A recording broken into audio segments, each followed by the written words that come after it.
नमस्ते दोस्तों। World gold council की हालिया रिपोर्ट के मुताबिक जो इस साल गोल्ड के प्राइसेस बढ़े हैं वो 55 से लेके 60% तक जो है बढ़े हैं। इसके पीछे विशेषज्ञ हम लोगों को जो मोटा मोटी कारण बताते हैं वो है कि जो दुनिया भर की सेंट्रल बैंक है वो एक तो गोल्ड की बाइंग कर रही है, उसके बाद में जो है निवेशक एक डर मार्केट में बना हुआ है कि शेयर मार्केट गिर सकते हैं या फिर बॉन्ड में जो है कमी आ सकती है, इंटरेस्ट रेट कम हो सकते हैं, इसकी वजह से गोल्ड बाई कर रहे हैं।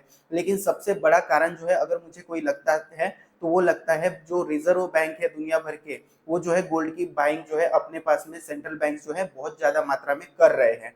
अब इसमें से दोस्तों अगर चाइना को छोड़ दिया जाए तो एक दूसरा ऐसा कंट्री है जिसने सबसे ज्यादा जो है गोल्ड की बाइंग की है और वो कंट्री है पोलैंड।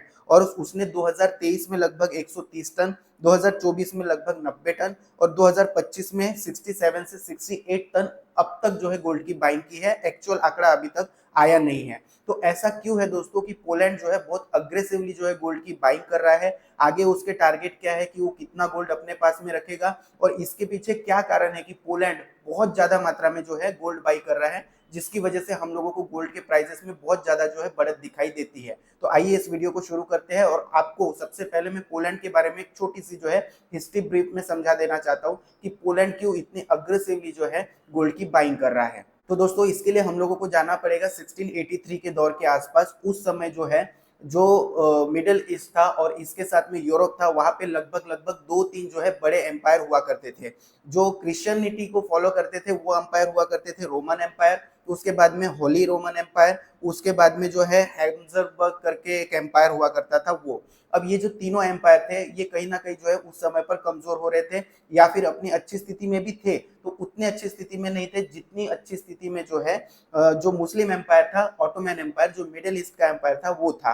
अब ये जो मिडिल ईस्ट का ऑटोमन एम्पायर था ये कहीं ना कहीं जो है अपने आप की जो सीमाएं है उसको जो है और बढ़ाना चाहता था। और ऐसा तो होता नहीं है कि मान के चलिए एक एम्पायर दूसरे एम्पायर पर जो है कब्जा करना चाहता है उसकी भूमि पर तो सिर्फ कब्जा ही करेगा, वो अपनी जो है एक कल्चर को भी बढ़ावा देना चाहता है वहां पे, और वहां पे जो है अपना कल्चर या फिर जो मान के चलिए जो धर्म है उसका प्रचार प्रसार भी उस टाइम पे करना जो है एम्पायरों का काम होता था। तो ये जो एम्पायर थे ये आपस में जो है झगड़ना शुरू हुआ है 1683 में। 1683 में क्या हुआ कि ऑटोमन एम्पायर ने अचानक से जो है यूरोप के ऊपर जहाँ पे क्रिश्चियनिटी ज्यादातर मात्रा में थी वहां पर जो है हमला कर दिया, और ये उस समय का स्ट्रॉन्गेस्ट एम्पायर था। तो जब आप जो है मान के चलिए मिडल ईस्ट से जो है यूरोप की तरफ बढ़ेंगे तो आपको तीन चार जो है बड़े बड़े जो है उस समय पर स्टेट कह लीजिए या फिर मान के चलिए राज्य जो है कह लीजिए या फिर देश कह लीजिए वो हुआ करते थे। उसमें से एक था बल्गेरिया, दूसरा था हंगरी, तीसरा था कोसोनोवा और चौथा था वियना जहां का ये हैब्सबर्ग एम्पायर था। तो धीरे धीरे जो है ऑटोमन एम्पायर ने इन चारों पर जो है धीरे धीरे कब्जा करना शुरू कर लिया और वियना तक जो है ऑटोमन एम्पायर पहुंच गया था। अब जब वियना तक जो ऑटोमन एम्पायर पहुंच गया था उसको रोकना बहुत जरूरी था, क्योंकि अगर वो वियना क्रॉस कर जाता तो जो ये एम्पायर था ऑटोमन एम्पायर ये कहीं ना कहीं जो है पूरे यूरोप में अपनी जो है मुस्लिम जो एथनिसिटी है या फिर मान के चलिए अपना जो राज्य है वो बढ़ा लेता, और वहां पे बहुत सारे देशों में ऐसा हो जाता कि वहां पे जो है मुस्लिम लोग हम लोगों को ज्यादा दिखाई देते, क्रिश्चियन लोग जो है कम दिखाई देते और मुस्लिम लोगों का दबदबा आज की डेट में हम लोगों को ज्यादा दिखाई देता। लेकिन उसी समय पर पोलैंड एक जो है उसका एक राजा था जैन तृतीय सोबेस्की। अब ये जो जैन तृतीय सोबेस्की जो राजा था इसने बोला कि हम जो है पूर्वी यूरोप में जो है इसको नहीं पहुंचने देंगे, और ये बहुत ही ब्रेव राजा था। इसने जो है बहुत कम सैनिक लिए, माना जाता है कि जितने ऑटोमन एम्पायर के पास में सैनिक थे उससे कम मात्रा में जो है ये सैनिक लेकर गया, जिसको हुजाज कहा जाता था। और हुजाज के ऊपर जो है विंग्स लगे होते थे, ऐसा कहा जाता है, अब वो सच्चाई है कि नहीं है वो पता नहीं। और जो हुजाज होते थे अगर एक सैनिक है हुजाज का तो वो पांच लोगों को जो है डिफीट कर सकता था, इतनी जो है उनमें जो है ताकत होती थी। तो वियना के पास में जो है इन लोगों ने ऑटोमन एम्पायर को जो है रोक दिया और बुरी तरीके से हरा दिया।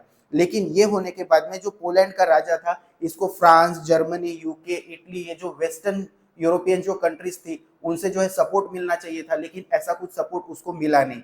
दूसरी बात ये थी कि ये जो पोलैंड का राजा था इसमें जो इनका एक पॉलिटिकल सिस्टम था वो उस समय का मान के चलिए एक डेमोक्रेसी था। कैसे कि एक राजा हुआ करता था, उस राजा के कुछ नोबल्स हुआ करते थे। अब ये जो नोबल्स हुआ करते थे इनके सामने कोई अगर राजा प्रस्ताव रखता था तो इन सारे नोबल्स को जो है डिसीजन लेना होता था कि यस और नो या फिर मैं वीटो लगा रहा हूँ, तो इसमें से बहुत सारे लोग जो है वीटो लगा देते थे। इसकी वजह से क्या हुआ, जो पोलैंड था वहां पे ज्यादा विकास नहीं हो पाया, या फिर जो काम काज करने का उनके जो तरीके थे उस वजह से जो है विकास की तरफ वो देश मतलब बढ़ ही नहीं सका, क्योंकि वो कोई डिसीजन ले ही नहीं पाते थे। ऊपर से ये जो कंट्रीज थी जैसे फ्रांस, जर्मनी, यूके और इटली, ये लोग क्या करते थे कि वहां के जो नोवेल्स है उन लोगों को खरीद लेते थे। उन लोगों को खरीदने के बाद में अपने साथ मिला लेते थे और वहां पे कोई भी काम नहीं होने देते थे।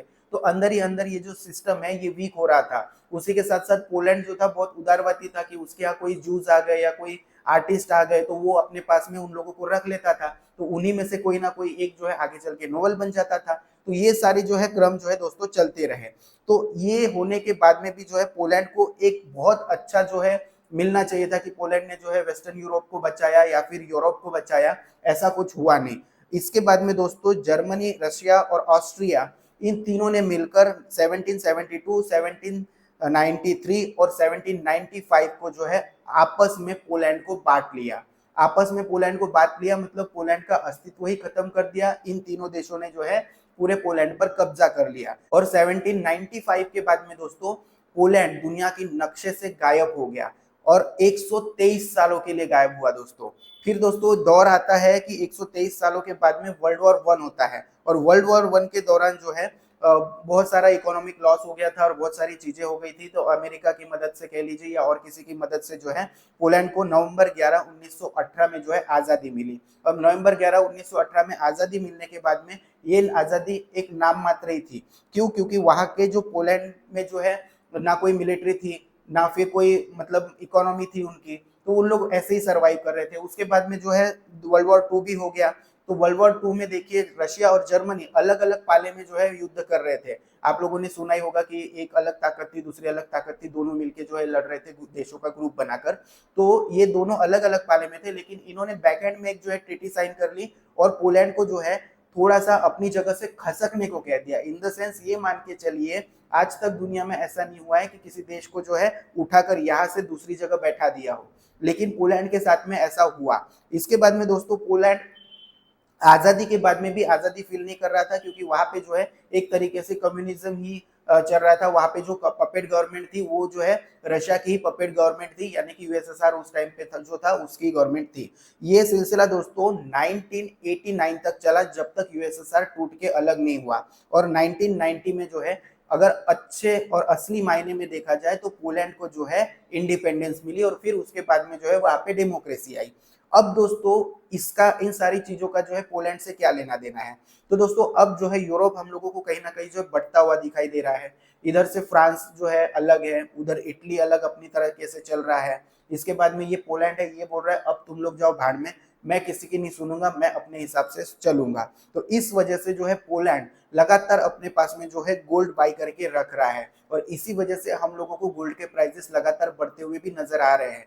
क्योंकि अगर मान के चलिए 3 साल के अंदर लगभग लगभग जो है 200 टन से ज्यादा जो है गोल्ड बाई कर लिया है इसने, तो आगे आने वाले टाइम में भी ज्यादा ही करेगा।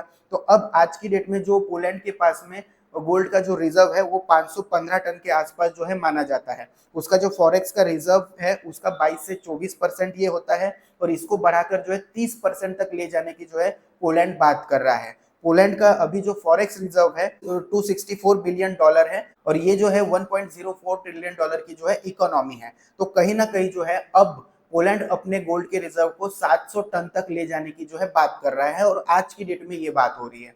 अगर 700 टन जो है ये मान के चलिए अपने गोल्ड के रिजर्व को लेकर जाने की बात कर रहा है, तो आप समझ सकते हैं लगभग 195 टन जो है गोल्ड और रिक्वायर्ड है पोलैंड को। तो क्या 2026 में पोलैंड ये अपनी खरीदी जारी रखेगा? तो बिल्कुल दोस्तों इसके पूरे चांसेस है कि पोलैंड जो है ये खरीदी जारी रखेगा, और इसीलिए मुझे ऐसा लगता है कि 2026 में भी गोल्ड के प्राइसेस जो है अच्छे खासी मात्रा में बढ़ते हुए हम लोगों को दिखेंगे। अभी कितने दिखेंगे, जैसा आज मैंने ये पोलैंड के ऊपर आप लोगों को बताया, उसके बाद में टर्की, उसके बाद में कजाकिस्तान, ये सारे देश क्यों गोल्ड बाई कर रहे हैं और इसके क्या कारण होंगे, ये मैं आप लोगों को पहले बताऊंगा। उसके बाद में लास्ट में जो है एक वीडियो बनाऊंगा कि 2026 में जो है गोल्ड के प्राइसेस क्या हो सकते हैं। तो उम्मीद करता हूँ ये वीडियो आपको पसंद आया होगा। ये वीडियो पसंद आया तो इसको लाइक कर देना। अगर आप लोग मुझसे बात करना चाहते हैं या फिर मेरी कम्युनिटी का हिस्सा बनना चाहते हैं, जो मैं बनाने की कोशिश कर रहा हूँ एक कम्युनिटी, इसी के साथ साथ अगर आप लोग जो है कोर्स बाय करना चाहते हैं how to become a jeweller, तो मैंने कमेंट बॉक्स में और डिस्क्रिप्शन में एक नंबर दे दिया है, वहां पर जाकर जो है आप जस्ट हाई कर दीजिए, आपको सारी डिटेल वहां पर मिल जाएगी। आज के लिए बस इतना ही। Thank you.